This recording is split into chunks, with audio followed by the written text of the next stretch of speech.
중국에서 믿기 힘든 사태가 발생했습니다. 베이징 교육부는 지방의 한 마을에서 비공식적으로 진행 중인 한글 교육을 즉시 중단하라는 긴급 명령을 내렸습니다. 그러나 이미 한글 교육에 대한 불길은 걷잡을 수 없어 번져가고 있었습니다. 단 14일 만에 평생 문맹이었던 70대 노인들이 글을 읽고 쓰게 되자 소문을 들은 주변 마을 사람들까지 몰려들고 있기 때문입니다. 우리는 글을 읽고 싶습니다. 글을 읽고 싶을 뿐입니다. 라는 한 시민의 절규에도 당국은 문화 정체성 훼손이라며 강경 대응 중입니다. 더욱 충격적인 사실은 이 모든 사태의 중심에 자국의 젊은 여성 언어학자가 있다는 점입니다. 그녀는 왜 5천년 전통을 가진 한자 대신 한국의 글자, 한글을 선택했을까요? 그리고 어떻게 단 48시간 만에 그 한글을 마스터했다는 것일까요? 여러분, 잠시만요. 한세원 채널 작가 세원입니다. 이런 감동적인 이야기들을 여러분께 전달하기까지 정말 많은 시간과 노력이 필요했습니다. 여러분의 구독과 좋아요가 저에겐 정말 큰 힘이 됩니다. 꼭 부탁드릴게요. 안녕하세요. 저는 왕리아라고 합니다. 베이징대학교 언어학과 조교수로 지금은 국가안보를 위협하는 문화적 침투 혐의로 가택연금 상태입니다. 하지만 저는 단 한 가지, 어머니와 같이 글을 읽지 못하는 수백만 중국인들이 글을 읽을 수 있게 해주고 싶었을 뿐입니다. 제 고향은 윈난성의 작은 마을입니다. 가난한 농부의 딸로 태어난 저는 어린 시절부터 책을 좋아했지만 제 어머니는 평생 글을 읽지 못하셨습니다. 문화 대혁명 시기에 학교 교육을 받지 못하셨고 일찍 결혼해서 농사일과 가사에 평생을 바치셨죠. 제가 10살 때 어머니는 약 복용법을 읽지 못해서 잘못 드시고 그날 심하게 아프셨습니다. 병원에서 돌아오는 길에 어머니가 눈물을 흘리며 말씀하셨죠. 리아야, 엄마는 글을 몰라서 정말 바보 같아. 그 순간 어린 제 마음에 단단한 결심이 생겼습니다. 어머니께 반드시 글을 가르쳐 드리겠다는 다짐이요. 매일 저는 어머니께 한자를 가르쳐 드리려 했지만 한자의 복잡한 구조는 어머니에게 너무 어려웠습니다. 일주일, 한 달이 지나도 같은 글자를 계속 잊어버리셨고 결국 리아야, 엄마는 머리가 나빠. 그러니까 이젠 그만하자. 라며 포기하셨습니다. 그 좌절감이 저를 베이징대학교 언어학과로 이끌었고 어머니와 같은 분들을 위한 쉬운 학습법을 개발하겠다는 일념으로 저는 학교에서 밤낮 없이 공부하고 연구했습니다. 대학에서는 문자 체계와 언어 인지를 연구했고 특히 문맹 퇴치 방법에 집중했습니다. 교수가 된 후에도 제 마음속 약속은 계속되었습니다. 하지만 전통적인 한자 교육으로는 현실에 한계가 있었죠. 중국에는 여전히 3천만 명 이상의 문맹자가 있었고 대부분은 농촌 지역에 사는 중장년 여성들이었습니다. 문제는 한자 그 자체였습니다. 기본적인 문해력을 갖추려면 최소 2천자에서 3천자를 알아야 하니까 많은 성인 학습자들이 좌절하고 포기했습니다. 저는 소수민족 언어 교육 사례를 연구하고 표온 문자의 효과성에 주목했습니다. 세계 각국의 문자 체계와 문맹률 관계를 연구하기 시작했습니다. 그렇게 발견한 것이 바로 한글이었어요. 한글이 한글 창제 이후 문맹률이 급격히 감소했다는 자료를 보게 된 것이죠. 제가 본 자료에는 한글이 세계에서 가장 과학적인 문자라는 평가가 써 있었습니다. 한글과의 첫 만남은 완전히 우연이었어요. 베이징에서 열릴 예정이던 국제 언어학 컨퍼런스가 갑자기 취소되었죠. 이미 한 학기 연구 휴가를 신청해 둔 상태였고 갑자기 생긴 여유 시간을 어디에서 보낼지 고민하고 있었습니다. 왕 교수, 차라리 휴가를 즐기는 게 어때? 서울은 가봤어요? 동료 장 교수의 이 한마디가 제 인생을 바꿔놓을 줄 몰랐습니다. 그저 농담처럼 말한 것이었지만 저는 충동적으로 항공권을 예약했습니다. 언어학자로서 한국의 문자 시스템을 직접 보는 것도 의미 있으리라 생각했죠. 인천공항에 도착한 날 공항 철도를 타고 서울역으로 향하면서 창밖으로 보이는 모든 것이 새로웠습니다. 특히 눈길을 끈 것은 모든 곳에 가득한 글자들이었어요. 간판, 광고, 안내문. 제가 언어학자서 그런지 그 글자들이 놀랍도록 체계적이고 일관된 패턴을 가진 것처럼 보였습니다. 서울역에 도착해 스마트폰을 꺼내서 번역 앱을 사용하려는데 옆에 있던 안내원이 영어로 말을 걸었습니다. 혹시 도움이 필요할까요? 네, 명동에 있는 호텔을 찾고 있어요. 직원은 친절하게 지도를 보여주며 길을 설명해 주었습니다. 저는 명동에 있는 호텔에 짐을 풀고 나서 근처 광화문 광장을 둘러보기로 했습니다. 그곳에는 세종대왕 동상이 있다고 들었거든요. 제가 광장에 도착했을 때 저는 그 웅장한 동상 앞에 서서 안내판을 읽으려 했습니다. 영어 설명이 있었지만 그 옆에 적힌 한글이 제게 더 눈길을 끌었습니다. 이게 한글이군. 정말 독특한 형태다. 제 혼잣말에 누군가 대답했습니다. 네, 세계에서 가장 체계적인 문자라고 할 수 있죠. 뒤돌아보니 중년의 남성이 미소를 짓고 있었습니다. 그는 유창한 중국어로 자신을 서울대학교 언어학과 이민우 교수라고 소개했습니다. 저도 베이징 대학 언어학과 교수라고 소개하자 그의 눈이 반짝였습니다. 왕리아 교수님? 교수님 아닙니까? 문맹률과 문자 습득에 관한 논문을 쓰신 분 맞죠? 작년 베이징 컨퍼런스에서 뵐 예정이었는데 이번은 취소가 되어서 아쉬웠습니다. 우연히 같은 분야의 학자를 만난 것은 행운이었습니다. 이민호 교수는 저를 근처 카페로 초대해 한글에 대해 열정적으로 설명해 주었습니다. 한글은 세종대왕이 1443년에 창제한 문자입니다. 당시 중국 한자는 일본 백성들이 배우기엔 너무 어려웠죠. 세종대왕은 백성을 가르치는 바른 소리라는 뜻의 훈민정음을 만들었어요. 그는 냅킨 위에 한글 자음과 모음을 그리며 계속 설명했습니다. 한글의 가장 큰 특징은 과학적 설계입니다. 자음은 발음기관의 모양을 본떠 만들었어요. 여기 보시면 예를 들어 기역은 혀가 목구멍을 막는 모양이고 니은은 혀가 윗잇몸에 닿는 모양이죠. 제 눈이 점점 커지는 것을 느꼈습니다. 이것은 단순한 문자가 아니라 완벽한 체계였어요. 더 놀라운 것은 한글의 학습 용이성입니다. 기본 자음 14개, 모음 10개만 익히면 모든 소리를 표현할 수 있어요. 대부분의 한국인 어린이들은 일주일이면 기본 원리를 터득합니다. 네? 일주일이요? 제가 믿기지 않는다듯이 물었습니다. 네, 어린이들은 대략 한 달이면 간단한 문장을 읽고 쓸 수 있게 됩니다. 성인이라면 더 빠를 수도 있고요. 이것은 충격적인 정보였습니다. 중국에서는 기본적인 문해력을 갖추기 위해 최소 2년에서 3년의 교육이 필요했거든요. 한국의 문맹률은 어떤가요? 사실상 0%에 가깝습니다. 물론 고령자 중에는 일제강점기 때 교육을 받지 못한 분들이 있지만 문자 자체의 어려움 때문이 아니라 교육 기회가 없었기 때문이죠. 이야기를 나누다 보니 벌써 저녁이 되었습니다. 이민우 교수는 저를 한국 전통식당으로 초대했고 그곳에서 더 많은 이야기를 나눴습니다. 그는 한글의 창제 과정, 한글이 한국 사회에 미친 영향, 그리고 한국의 교육 시스템에 대해 설명해 주었습니다. 식사를 마치고 호텔로 돌아가는 길, 제 머릿속은 온통 한글로 가득 찼습니다. 호텔방에 도착하자마자 노트북을 열고 한글에 대한 자료를 검색하기 시작했습니다.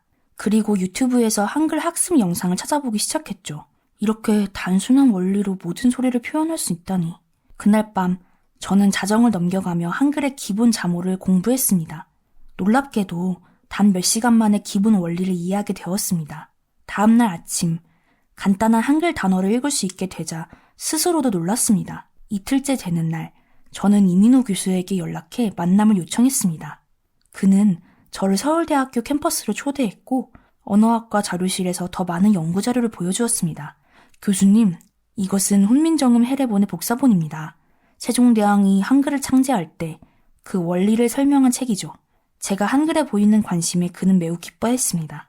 그리고 제 연구 주제인 문맹태치의 한글의 원리가 어떻게 도움이 될 수 있을지 진지하게 토론했습니다.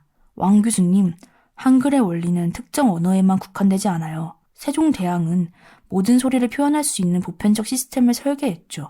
이 원리는 다른 언어에도 응용될 수 있습니다.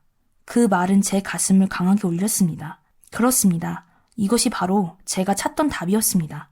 중국어 발음을 표기하기 위한 새로운 시스템, 기존의 한자를 대체하는 것이 아니라 쉽게 접근할 수 있는 디딤돌을 만드는 것.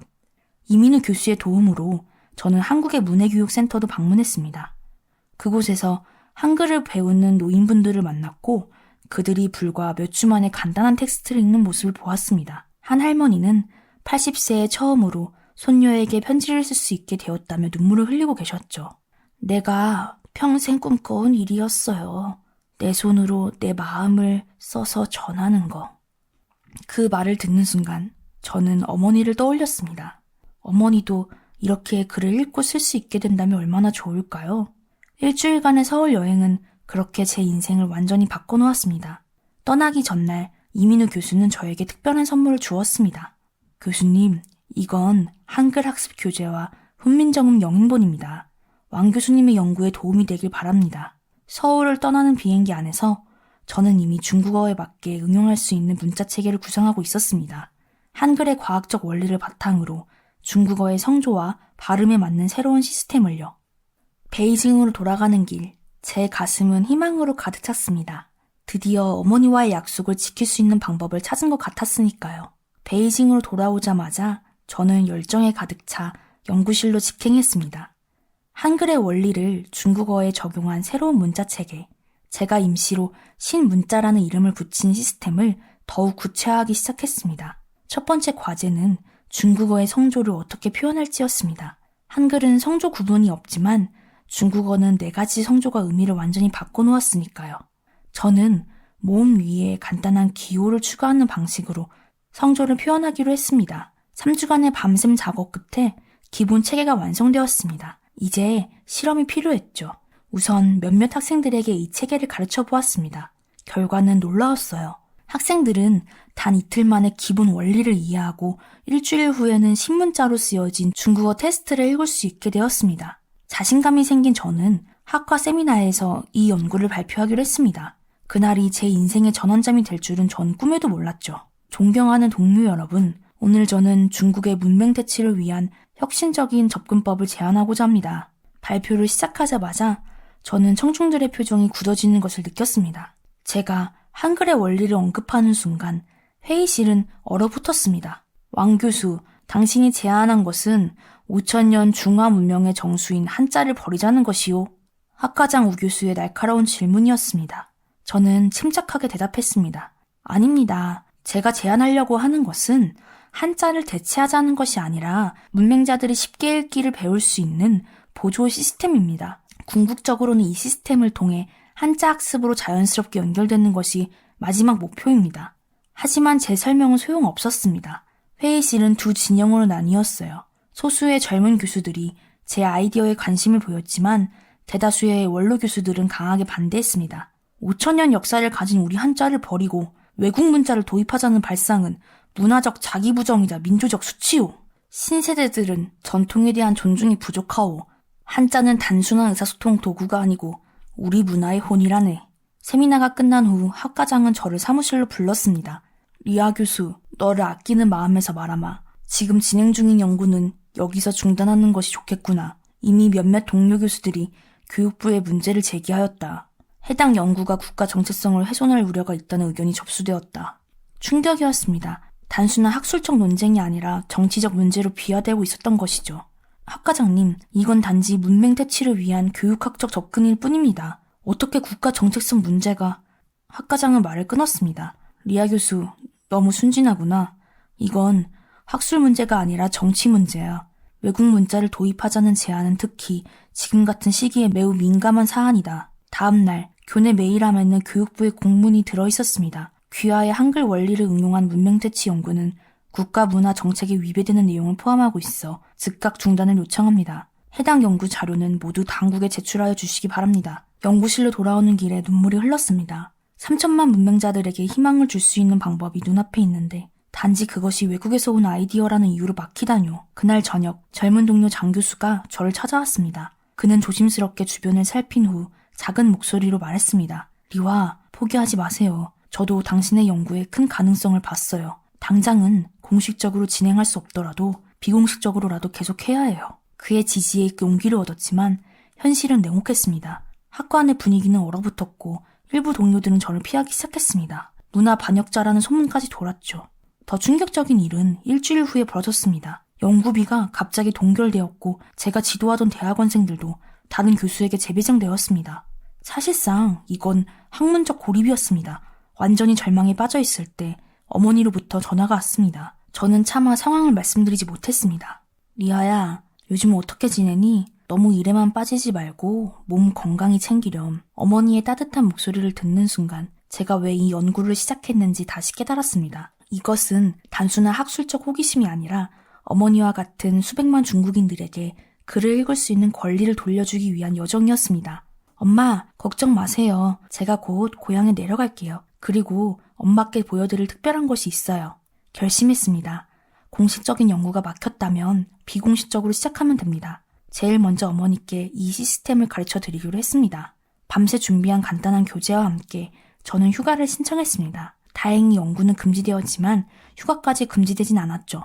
하지만 떠나기 전날 학교에서 또 한 번의 경고가 찾아왔습니다. 학과 조교가 슬쩍 기뜸해 준 것이었어요. 왕 교수님, 꼭 조심하세요. 당국에서 지금 행적을 주시하고 있어요. 특히 교수님이 고향에 가신다고 하면 더 조심하셔야 해요. 아시겠죠? 두려웠지만 물러설 수 없었습니다. 어머니와의 약속, 그리고 수백만 문맹자들을 위해서요. 고향으로 떠나는 기차 안에서 저는 노트북에 신문자 교육 계획을 세부적으로 작성했습니다. 첫 번째 대상은 어머니였고 그 다음은 어머니의 친구들, 그리고 마을 전체로 확장해 나갈 계획이었습니다. 이건 반란이 아니야. 그저 읽고 싶은 사람들에게 읽을 권리를 찾아주는 것뿐이야.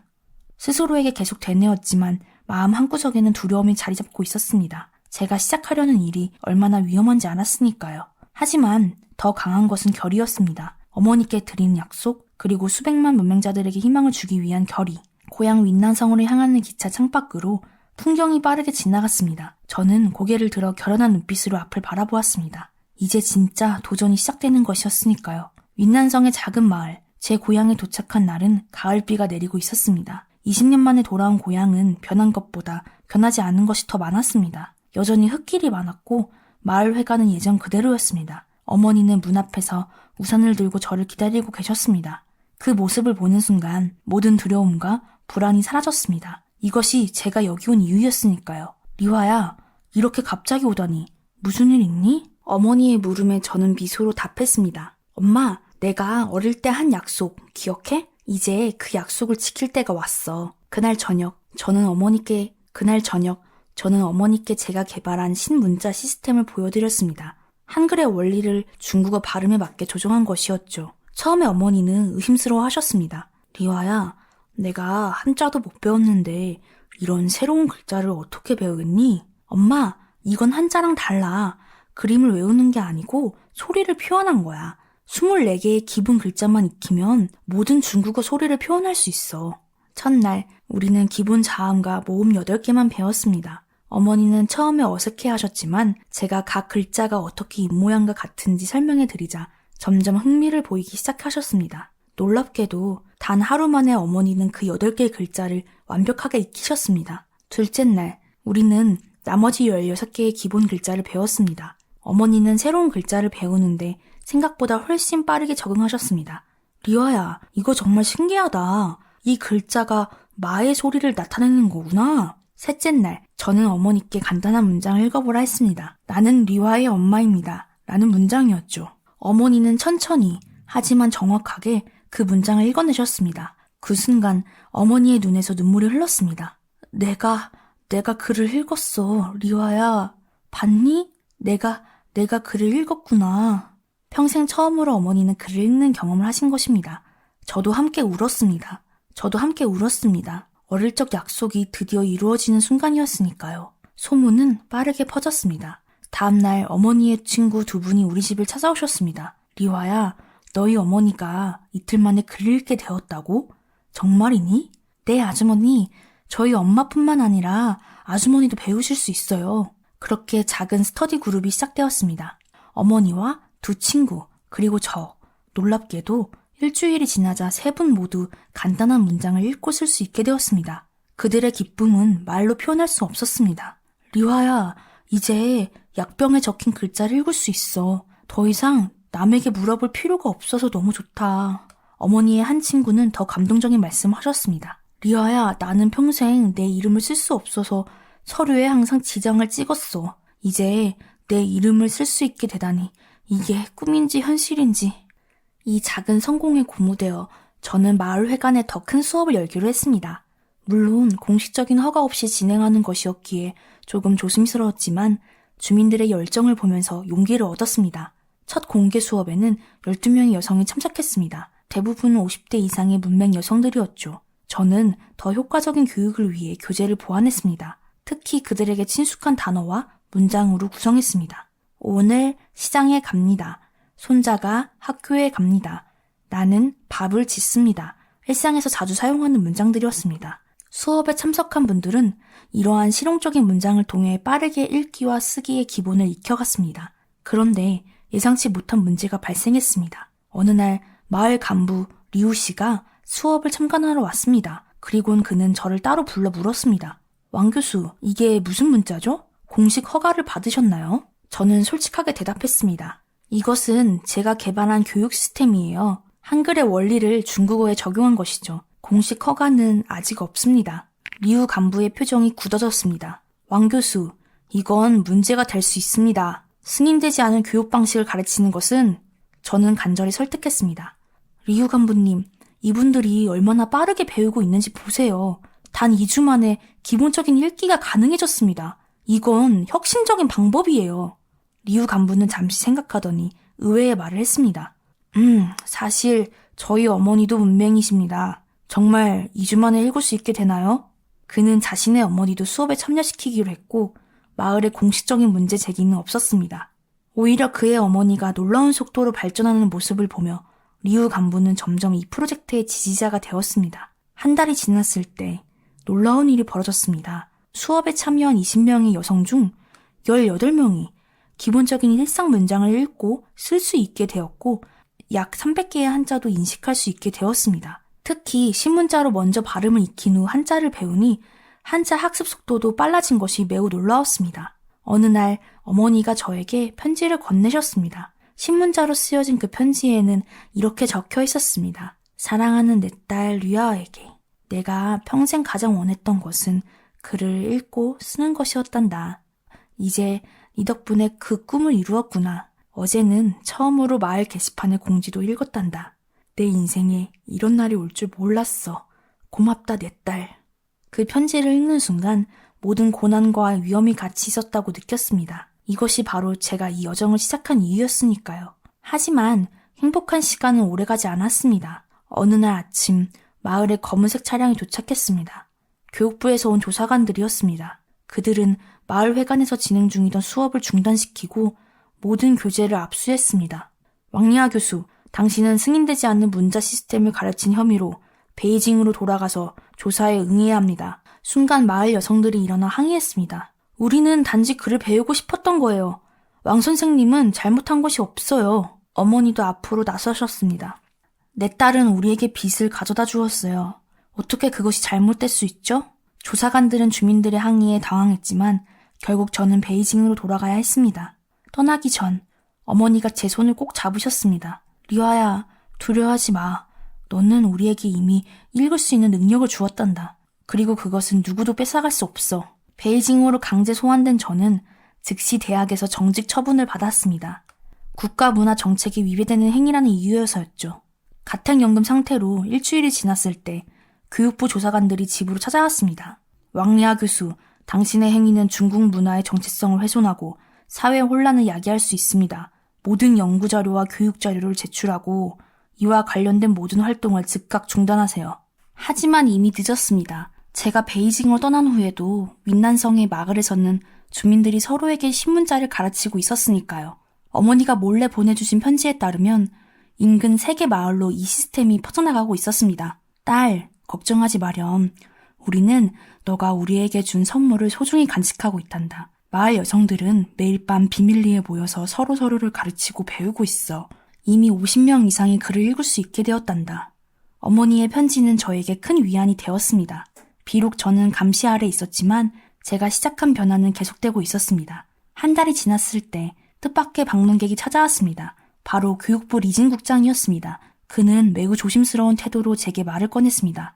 왕 교수, 공식적으로 교수님의 연구를 지지할 수 없습니다. 하지만 개인적으로는 그 결과에 관심이 있군요. 윈난성에서의 실험 결과가 상당히 인상적이라고 들었습니다. 저는 놀랐습니다. 어떻게 그가 이 정보를 알고 있는 걸까요? 리 국장님, 제 연구는 단지 문맹 퇴치를 위한 것입니다. 한자를 대처하려는 것이 아니라 읽기의 기본 원리를 빠르게 습득하게 하는 도구일 뿐입니다. 리 국장은 고개를 끄덕였습니다. 알고 있습니다. 사실 우리도 문맹에 대한 교육이 중요한 국가과제라는 것을 인식하고 있습니다. 다만 접근 방식이 너무 급진적이어서 우려가 있었던 것이죠. 그는 잠시 망설이다가 계속했습니다. 비공식적으로 말씀드리자면 윈난성 실험에 참여한 주민들의 변화가 매우 놀랍습니다. 우리 조사관들도 인정했어요. 그들 중 일부는 단 2달 만에 300개 이상의 한자를 배웠다고 하더군요. 리 국장의 방문은 작은 희망의 불씨였습니다. 적어도 교육부 내에서도 제 연구 결과에 관심을 갖는 이들이 있다는 사실이 위안이 되었습니다. 2달이 더 지났습니다. 가택연금 상태는 계속되었지만 윈난성에서 온 소식은 점점 더 고무적이었습니다. 어머니의 편지에 따르면 지금은 5개 마을로 신문자 교육이 확장되었고 200명 이상이 참여하고 있었습니다. 더 놀라운 것은 소셜미디어에서 벌어지는 일이었습니다. 새로운 문해 시스템에 대한 이야기가 위챗과 웨이보에서 활발히 공유되고 있었습니다. 윈난성 실험 참가자들이 자신의 경험을 공유하면서 입소문이 퍼진 것이죠. 60년 인생 처음으로 손주에게 동화책을 읽어줄 수 있게 되었습니다. 1달 만에 병원 처방전을 읽을 수 있게 되었어요. 이제 더 이상 약을 잘못 먹을 걱정이 없습니다. 이런 진솔한 증언들이 사람들의 마음을 움직이기 시작했습니다. 특히 문맹가족이 있는 젊은 세대들이 큰 관심을 보였습니다. 어느 날 베이징 대학교 학생 그룹이 저에게 비밀리에 연락해왔습니다. 그들은 제 연구에 감명받았고 신문자 시스템을 배워 자신들의 고향 마을에서 가르치고 싶다는 것이었습니다. 왕 교수님, 저희 할머니도 평생 글을 읽지 못하셨어요. 이 시스템이 정말 효과가 있다면 저희도 배우고 싶습니다. 저는 조심스럽게 그들을 도왔습니다. 물론 직접 만나지는 못했지만 온라인으로 기본 교재와 지침을 전달했습니다. 이제 신문자 운동은 자발적인 학생 네트워크를 통해 전국적으로 퍼져나가기 시작했습니다. 6개월이 지났을 때 상황은 예상치 못한 방향으로 전개되었습니다. 홍콩의 한 국제교육 컨퍼런스에서 중국의 한 학자가 중국 농촌 문맹 퇴치를 위한 혁신적 접근법이라는 제목으로 발표를 했습니다. 그는 제 이름을 언급하지 않았지만 분명히 신문자 시스템을 설명하고 있었습니다. CNN, BBC 같은 국제 언론들이 이 이야기를 다루기 시작했습니다. 중국의 비공식 문자혁명, 5천년 한자 문화에 도전하는 새로운 바람 같은 제목의 기사들이 쏟아졌습니다. 국제적 관심이 커지자 중국 정부는 딜레마에 빠졌습니다. 한편으로는 전통 문화 수호라는 입장을 고수해야 했지만 다른 한편으로는 효과적인 문맹 퇴치 방안을 무시할 수 없었습니다. 드디어 전환점이 왔습니다. 교육부 내 개혁파 인사들의 지지로 정부는 농촌 문해력 향상을 위한 보조교육 시스템 연구라는 명목으로 제한적인 실험을 허가했습니다. 물론 한글 원리나 신문자라는 표현은 공식적으로 사용되지 않았지만 본질적으로 제가 개발한 시스템이었습니다. 미국장이 다시 찾아와 소식을 전했습니다. 왕 교수, 기와의 가택연금은 해제되었습니다. 그리고 이 프로젝트의 학술 장문으로 참여해 주셨으면 합니다. 마침내 자유를 되찾은 저는 어머니가 계신 윈난성으로 달려갔습니다. 마을에 도착했을 때 놀라운 광경이 펼쳐졌습니다. 마을 회관 앞에는 문해력 교육센터라는 간판이 걸려 있었고 안에서는 여러 연령대의 주민들이 열심히 공부하고 있었습니다. 어머니는 그곳에서 교사로 활동하고 계셨습니다. 저를 보자 어머니는 달려와 꼭 안아주셨습니다. 리와야, 너가 시작한 일이 이렇게 큰 변화를 가져올 줄 누가 알았겠니? 어머니가 가르치시는 모습을 보며 저는 어린 시절의 약속을 떠올렸습니다. 어머니, 제가 글을 가르쳐 드릴게요. 그 약속이 이제는 어머니가 다른 이들에게 글을 가르치는 것으로 이어진 것입니다. 1년 후 정부의 공식 통계에 따르면 시범 사업이 진행된 지역의 문맹률이 30% 감소했습니다. 이 결과에 고무된 교육부는 프로그램을 전국적으로 확대하기로 결정했습니다. 물론 여전히 저항은 있었습니다. 보수파 학자들은 문화적 정체성 약화를 우려했고 일부 정치인들은 외래 사상의 침투라며 경계했습니다. 하지만 실제 결과는 이런 우려를 불식시켰습니다. 신문자 학습자들은 오히려 한자에 대한 이해도 빨라졌고 중국 고전을 읽는 사람들도 증가했습니다. 시범사업 2주년 기념식에서 제가 처음 가르쳤던 마을의 한 할머니가 연설을 시작했습니다. 제가 63세에 처음으로 글을 배웠습니다. 이제 손주에게 책을 읽어주고 시장에서 가격표를 읽고 약 설명서를 읽을 수 있습니다. 이것은 단순히 글자를 아는 것이 아니라 새로운 삶을 사는 것입니다. 오늘날 신문자 시스템은 중국 보조문해 교육체계라는 이름으로 공식화되었고 중국 전역의 농촌 지역과 노인교육센터에서 사용되고 있습니다. 문맹률은 지속적으로 감소하고 있으며 특히 고령 여성들의 문해율이 크게 향상되었습니다. 저는 이제 베이징 대학교를 복직되어 문해교육연구소를 이끌고 있습니다. 제 연구는 중국 내에서뿐만 아니라 국제적으로도 인정받고 있습니다. 특히 다른 개발도상국들도 이 시스템에 관심을 보이고 있죠. 어머니가 손수 쓰신 시집이 출판된 것입니다. 60년 만에 발견한 목소리라는 제목의 이 시집은 어머니가 평생 마음속에 담아두었던 생각과 감정을 처음으로 글로 표현한 것입니다. 시집 서문에 어머니는 이렇게 적으셨습니다. 내 딸 리아가 아니었다면 내 생각들은 영원히 내 마음속에만 갇혀 있었을 것입니다. 이제 나는 그를 통해 자유를 찾았습니다. 이것은 단지 한 사람의 이야기가 아니라 수백만 중국 여성들의 이야기입니다. 때로는 작은 변화가 큰 물결을 일으킵니다. 한 어린 소녀의 약속이 수백만 사람들의 삶을 바꿔놓을 수 있다는 것을 저는 이제 알고 있습니다. 오늘날 중국 곳곳에서 문해교육 체계로 알려진 이 시스템의 심장에는 한글의 과학적 원리가 숨쉬고 있습니다. 세종대왕이 백성들을 위해 창제한 한글은 575년이 지난 지금 또 다른 나라의 문맹자들에게 큰 희망이 되었습니다. 한글의 강점은 명확합니다. 단 24개의 기본 글자, 직관적인 발음 체계, 그리고 과학적 조합 원리입니다. 평생 글을 배우지 못했던 우리 마을 여성들은 이 원리 덕분에 단 2주 만에 읽고 쓸 수 있게 되었습니다. 오늘도 중국 전역의 농촌에서는 할머니들이 처음으로 손주에게 동화책을 읽어주고 일기를 쓰고 약 설명서를 직접 읽는 기쁨을 누립니다. 그 모든 기쁨의 시작에는 백성을 사랑한 한 왕의 지혜가 있었습니다. 글을 읽고 쓴다는 것은 단순한 능력이 아닙니다. 그것은 존엄성이며 자유입니다. 한글은 이제 국경을 넘어 세계의 문맹자들에게 희망의 빛을 전하고 있습니다. 여러분, 중국에서는 아직도 많은 사람들이 한자가 한글보다 우수하다고 주장하고 있습니다. 여러분의 의견을 댓글로 남겨주세요.